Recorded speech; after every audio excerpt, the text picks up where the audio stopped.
The last 2 years have led to a roller coaster of emotions. We're talking about concern, anxiety, burnout, and while many of us were cooped up at home, we were possibly wondering, how do we navigate all of it? Well, our Stephanie Ramos sat down with author Mollie West Duffy to discuss her new book. It's called Big Feelings: How to Be Okay When Things Are Not Okay.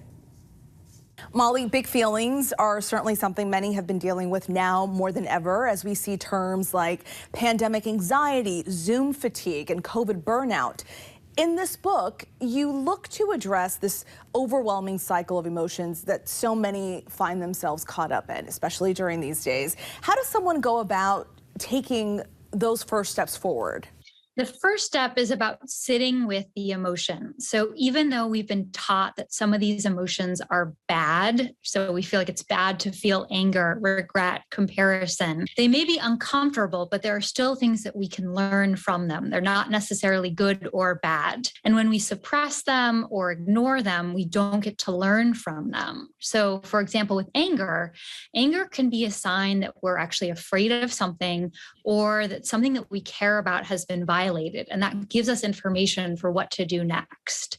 So rather than, suppressing them or acting right away, we have to sit with them and understand what is that deeper need. Talk a little bit about the 7 universal feelings. What are those feelings?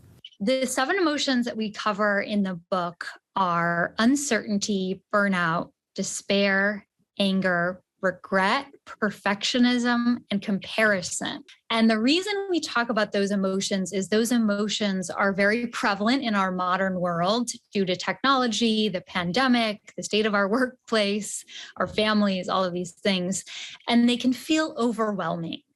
Many people have gone through these emotions, and yet we don't talk about them very much. And so we can feel really alone and isolated in them. So we wrote this book to talk about what these emotions are, what you can learn from them, how you can move through them, and most importantly, so that you don't feel alone in feeling them. And Mollie, in the book, you talk about your own experience with burnout.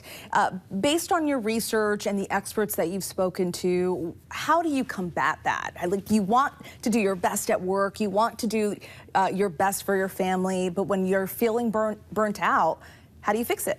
A big step is in preventing burnout. And the reason that burnout is actually so pernicious is that it affects our own sense of judgment. So when we are dealing with burnout, we are running on adrenaline and we can actually feel good. We're like getting things done, we're moving quickly, and then suddenly that adrenaline runs out and we hit a wall. And it can take weeks or even months to recover from that burnout. So recognizing those early warning signs and then drawing your own boundaries. And this is one of the secrets of adulthood, is that no one is going to draw your own lines for you. You have to draw them. And so it can be helpful to set rules. I'm not going to do work after a certain hour, or I'm not going to schedule back-to-back meetings for myself. This is a practice that we have to keep working on. It's not a one and done. We also have an assessment on our website where you can go and look at the type of burnout you're experiencing.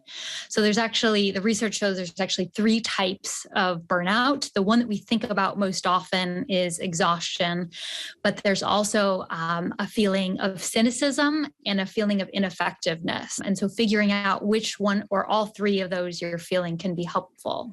I'm going to check out that site and take that test and see where I am on that. You and your co-author, Liz, filled the book with illustrations that help communicate these complex feelings you both write about. How can creativity help in dealing with our emotions? I love Liz's illustrations. I think they do such a good job in communicating things that are hard to verbalize. They visualize things in a very simple way that cuts across languages and cultural backgrounds. I think for Liz, it's a really big creative outlet to deal with some of these emotions. And I think for those reading the book, some of the illustrations will resonate maybe more than if they were just reading about what we have on the page. Fantastic. Well, Mollie, thank you so much for your time and for sharing with us. We appreciate it. Thank you for having me. Hi, everyone. George Stephanopoulos here. Thanks for checking out the ABC News YouTube channel. If you'd like to get more videos, show highlights, and watch live event coverage, click on the right over here to subscribe to our channel. And don't forget to download the ABC News app for breaking news alerts. Thanks for watching.